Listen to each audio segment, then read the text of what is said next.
नमस्कार, मैं हूं doctor Malti Bhujwani, obstetrician and gynaecologist and IVF consultant, director Malti hospital and test tube baby centre Bhopal, practising since last 35 years. स्तनपान नवजात शिशु के लिए एक अपने आप में बहुत बड़ा वरदान है।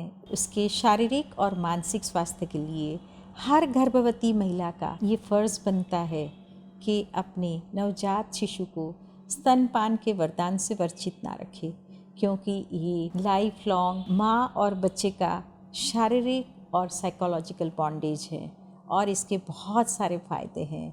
हम सभी जानते हैं कि स्तनपान से बच्चे को सुरक्षा की फीलिंग आती है, उसको कॉन्फिडेंस डेवलप हो जाता है। जब वो अपनी माँ के शरीर से लगता है तो उसके बहुत सारे उसे हैप्पी हार्मोन्स निकलते हैं, साथ में उसको बहुत सारे रोगों से सुरक्षा प्राप्त होती है।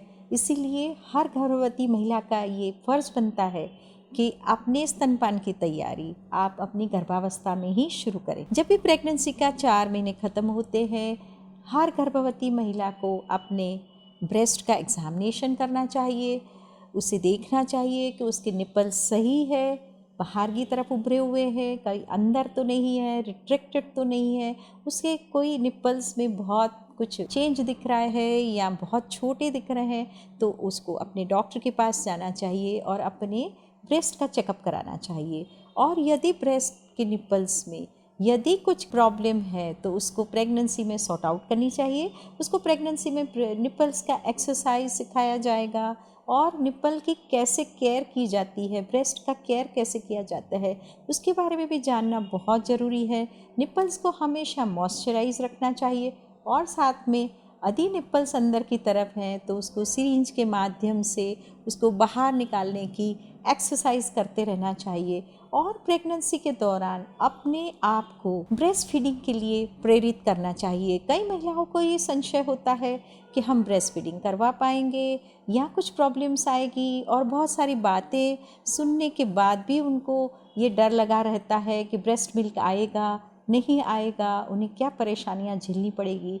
क्योंकि ब्रेस्ट मिल्क का जो सिक्रीशन या उसको निकलने का जो प्रोसेस है वो पूरा साइकोलॉजिकल है। यदि माता पूरी तरह से डेडिकेटेड है, पूरी तरह से कॉन्फिडेंट है, पॉजिटिव है कि हमें ब्रेस्ट फीड देना ही है, हमारा बच्चा इसी पे पलना चाहिए, तो उसे इसी में कोई भी प्रॉब्लम नहीं आती है। और जो कुछ इनकॉन्फिडेंट है या संशय रखती है उनको ब्रेस्ट मिल्क में प्रॉब्लम्स आती है। तो जैसे ही आपकी डिलीवरी होती है या आपका सिजेरियन होता है, नॉर्मल डिलीवरी के बाद आप बिल्कुल नॉर्मल महसूस करते हैं, उसी टाइम ही आपको अपने डॉक्टर को बोलना शुरू कर देना है या अपने हेल्थ केयर वर्कर्स को कि हमारा बच्चा हमारी छाती पे लगाएं, ताकि जो शुरू का जो बॉन्डेज डेवलप होता है वो करीब करीब लाइफ लॉन्ग रहता है। और उसी टाइम ही उसे कोशिश करनी चाहिए कि अपने बच्चे को ब्रेस्ट दे पाए। इसी तरह से सिजेरियन के बाद भी 1-2 घंटे के बाद या 1 घंटे के बाद हमेशा डॉक्टर्स ये सलाह देते हैं कि नर्सिस के माध्यम से आपके बच्चे को हम ब्रेस्ट पे लगा सकते हैं और उसके आपके ब्रेस्ट के साथ अटैचमेंट डेवलप करने में मदद मिलेगी।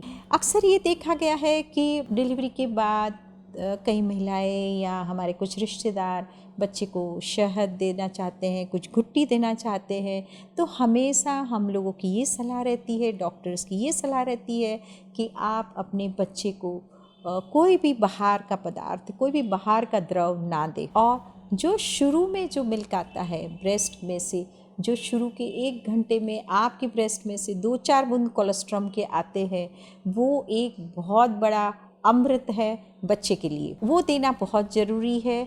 और यदि वो 2-4 बूंद भी है, वो किसी भी कलर का है, ग्रे कलर का है, येलो कलर का है, आप इसकी बिल्कुल परेशान ना हो। ये बिल्कुल नेचर ने बनाया हुआ है और ये बच्चे के फ़ायदे के लिए बनाया हुआ है, तो आप इसे बच्चे को ज़रूर दें। अब सबसे बड़ी इम्पॉर्टेंट बात होती है कि महिलाओं को डर लगता है कि हम बच्चे की किस पोजीशन में उसको रखें, बच्चे की नाक तो नहीं दब जाएगी, उसकी सांस तो नहीं जाएगी। तो आप यदि डिलीवरी के शुरू के दिनों में यदि आप कंफर्टेबली बैठ सकते हैं तो आप अपना कंफर्टेबली आप स्ट्रेट इरेक्ट रह के पीछे तकिए लगा के और कंफर्टेबल पोजीशन में बैठें और तकिए पे बच्चे का पूरा शरीर सपोर्ट करें। कभी कभी बच्चे को पकड़ने की जो लैचिंग या उसकी पकड़ने का तरीका है वो भी कभी कभी गलत होता है। तो बच्चे के पूरे शरीर को आपको सपोर्ट करना है, उसका सर, उसका गर्दन, उसका पूरा शरीर, नीचे का धड़, और उसको अपनी कोहनी पे लगा के थोड़ा सर ऊपर की तरफ करके उसको आपको ब्रेस्ट उसके मुंह में डालना है। हमेशा माताएं ये गलती करती है कि सिर्फ निप्पल डालने की कोशिश करती है, तो ये बहुत ही डिफेक्टिव मेथड है। आपको निप्पल के चारों ओर का जो काला वाला हिस्सा है जिसे हम एरियोला कहते हैं उसको भी डालना बहुत ज़रूरी है। यदि बच्चे की पकड़ ब्रेस्ट के साथ अच्छी रहेगी और उसका मुंह बिल्कुल टाइटली एरियोला पे फिक्स होगा, नीचे का लिप उसका खुला रहेगा, तो दूध पीने के समय पे कभी कभी अंदर एयर चली जाती है, हवा चली जाती है, और यदि ये पकड़ अच्छी नहीं होगी तो दूध पीने के बाद कभी कभी बच्चे दूध उलट देते हैं। तो माएँ खूब परेशान हो जाती है कि बच्चे ने दूध उलट दिया है, अब उसका पेट कैसे भरेगा, उसकी कमजोरी तो नहीं हो जाएगी। तो हमेशा यदि आपका लैचिंग या पकड़ जिसको कहेंगे यदि वे सही है बच्चे की, तो बच्चा कंफर्टेबल है, तो बच्चा आसानी से दूध पीने की प्रक्रिया कर सकता है। साथ में ये देखना भी ज़रूरी है कि बच्चे का जो चिन है वो आपकी ब्रेस्ट को टच करे और बच्चे का जो पेट है आपके पेट को लगे। और दूध पिलाने के समय आप हमेशा बच्चे पे ध्यान दें, उसके साथ संवाद स्थापित करें, उसके साथ बातें करें, उसको दुलारें, और ये वाली जो सब चीज़ें हैं उससे कनेक्ट होने की जो पॉइंट्स हैं उससे बेबी को एक बहुत ही सुरक्षा चक्र प्राप्त होता है, बच्चे को कॉन्फिडेंस आता है, सिक्योरिटी मिलती है, और उसको ये सारी चीज़ें हैं ये लाइफ लॉन्ग के लिए हेल्प करती है। दूसरी चीज़ें होती है कि माएँ ये समझने की कोशिश करें बच्चे के हाव भाव से कि बच्चे का पेट भरा है नहीं भरा है। कभी कभी उनको बहुत डाउट्स रहते हैं, जो माएँ फर्स्ट टाइम प्रेग्नेंट हैं, फर्स्ट टाइम बच्चा हुआ है, डेफिनेटली उनको कभी कन्फ्यूजन्स रहते हैं कि बच्चे का पेट भर रहा है नहीं भर रहा है। तो उसको भी आप इस तरह से समझें कि यदि बच्चा आपकी एक ब्रेस्ट से दूध पी रहा है, उसको वो ब्रेस्ट छोड़ देता है, तो आप समझ सकते हैं कि उस ब्रेस्ट का या तो दूध खत्म हो गया है या तो उसका पेट भर गया है। जब एक ब्रेस्ट से उसने दूध पीना छोड़ दिया है तो आप उसको दूसरी ब्रेस्ट ऑफर करके देख सकते हैं। यदि बच्चा लेता है दैट मीन्स उसको अभी ज़रूरत है, और यदि उसका पेट भर जाता है तो वो ब्रेस्ट नहीं पकड़ेगा। उसी चीज़ से आप समझ सकते हैं कि बच्चे का सेटिस्फाई हुआ कि नहीं हुआ। और कभी कभी दूध पीते पीते बच्चे नींद में चले जाते हैं, तो माँ को लगता है कि बच्चा सो गया है, अब हमें क्या करना चाहिए। तो आप बिल्कुल थोड़ी देर वेट करें, क्योंकि दूध पिलाने की जो प्रक्रिया है वो एक एक्सरसाइज है बच्चे के लिए, और वो कभी मुंह चलाते या सकिंग करते थक जाता है तो कभी बीच में झपकी ले लेता है और थोड़ी देर के बाद वापस अपना सकिंग शुरू कर देता है। इसलिए आपको धीरज रखना बहुत ज़रूरी है, देखना बहुत ज़रूरी है, और जब भी बच्चा सेटिस्फाई हो जाता है तो ब्रेस्ट छोड़ देता है और गहरी नींद में सो जाता है, उसके चेहरे पे एक सुकून होता है। और कभी कभी माएँ ये भी चीज़ से परेशान हो जाती है कि डॉक्टर बच्चा 3-4 घंटे से सो रहा है, अब हम उसको दूध पिलाएं या ना पिलाएं, क्योंकि न्यूबॉर्न जो बेबी होता है उसको नींद की रिक्वायरमेंट बहुत ज़्यादा होती है, वो अक्सर 20-20 घंटे सोता रहता है। यदि यह लगता है कि आपका बेबी 3-4 घंटे से सो ही रहा है तो ये ज़रूर ध्यान देना है कि उसको उठा के आप उसको दूध पिलाएं, उसको भूखा ना रखें। सडनली 3-4 घंटे के बाद बेबी जब उठ जाता है तो वो बिल्कुल चिड़चिड़ा हो जाता है, और कभी कभी ब्रेस्ट लेने में उसको चिड़चिड़ापन आ जाता है और वो ब्रेस्ट मिल्क ठीक से नहीं लेता है। यदि इसीलिए उसका टाइम पीरियड आप मैनेज करें, और ये भी चीज़ सुनिश्चित करें, कभी कभी बच्चे आधे आधे घंटे में भी फीड लेना चाहते हैं, तो आप इस बात से बिल्कुल परहेज़ ना करें, उनको आधे घंटे में भी ब्रेस्ट मिल्क दे सकते हैं। अब कुछ महिलाओं का ये सवाल होता है कि डॉक्टर बच्चे का पेट भर गया फिर भी ब्रेस्ट में मिल्क रह गया है, हम क्या करें। तो आपको वो ब्रेस्ट मिल्क उसको एक्सप्रेस करके निकाल देना है। कभी कभी ये देखा गया है कि यदि बच्चे ने दूध पी लिया फिर भी आपने ब्रेस्ट मिल्क अंदर रह गया तो ये आपकी ब्रेस्ट को कंजेशन देगा या उसको हार्ड बना देगा, और आने वाले समय में यदि जब भी बच्चा दूध पीने की कोशिश करेगा तो हार्ड ब्रेस्ट के साथ उसका कंफर्ट लेवल नहीं रहेगा, वो परेशान हो जाएगा और वो भूखा भी रह सकता है। इसीलिए अपने ब्रेस्ट की केयर करना और उसको सॉफ्ट रखना ये आपके लिए बहुत ज़रूरी है। अब ब्रेस्ट मिल्क के 2 तरीके के मिल्क आते हैं, 4 मिल्क होता है और एक हाइंड मिल्क होता है। फोर मिल्क में बहुत सारा पानी होता है, करीब करीब 70%, और बाकी के मिनरल्स होते हैं, फैट होता है।